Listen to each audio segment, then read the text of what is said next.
Hello welcome and welcome back to my channel. आज है day 4 of the quant mantra magazine and आज के जो क्वेश्चंस थे दैट वाज ऑफ मेंस। और मुझे जो आज टाइम लगा है वो है 36 minutes to solve the 10 questions, but मुझसे सिर्फ 8 क्वेश्चंस हुए, 2 मुझसे नहीं हुआ है। Before telling you about my approach of all the questions, मैं एक और चीज़ आप लोग से शेयर करना चाहूँगी कि एज एन एस्पिरेंट ऐसा बहुत बार होता है कि हम लोग बहुत ज़्यादा डीमोटिवेटेड फील करते हैं या लो फील करते हैं और उस दिन या उस पॉइंट पे कुछ भी करने का मन नहीं करता है। So today similar thing happened with me. सुबह से I was not feeling well and also बहुत ज़्यादा लो फील हो रहा था एंड आई फेल कि आज maybe I should take a break.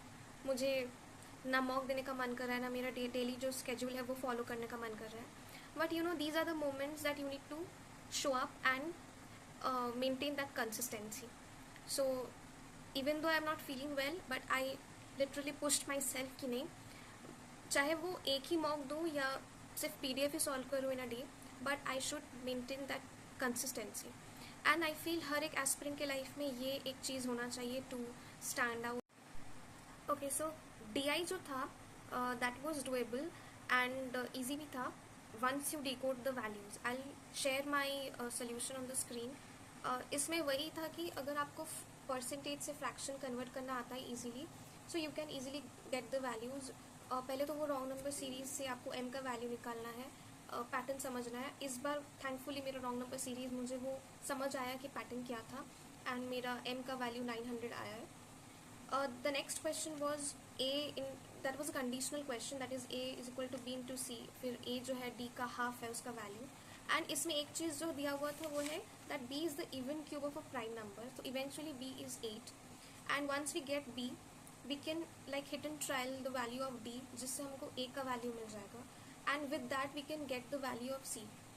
I have shared the solution, मतलब मैंने 2-3 possibilities चेक किया and eventually I got the answer and फिर वो क्वेश्चन भी हो गया।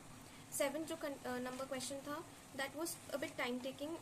पहले तो मुझे मतलब एक दो गलती हुआ था मेरा कैलकुलेशन में, उसमें प्रॉब्लम हुआ था, बट देन जो कंडीशन था उससे तो पहले ही समझ में आ रहा था कि k का जो वैल्यू होगा वो 2 और 4 में ही कोई एक होगा, because it was set that car का जो स्पीड है that should not exceed 40। So we can easily find out कि k जो है वो 2 और 4 में ही होगा। And once you know that you can just check the possibility कि कौन सा जो वैल्यू है कार का और बाइक का स्पीड का वो इक्वल हो रहा है। So that was also doable and easy था।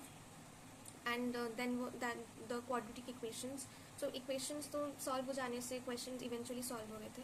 सो दिस वाज इट। बस मेरा DI में जो है वो एक क्वेश्चन नहीं हुआ था, there was some calculation mistake. And quadratic में भी ये u का जो था 2u is equals to something, उसमें भी मैंने कुछ कैलकुलेशन मिस्टेक किया था जिस वजह से मेरा आंसर नहीं आ रहा था। Otherwise I solve all the questions and yeah, it took me 36 minutes. This was day 4 and please let me know in the comment section कि आपका कितना टाइम लगा and what was your approach to all these questions and thank you for watching this video.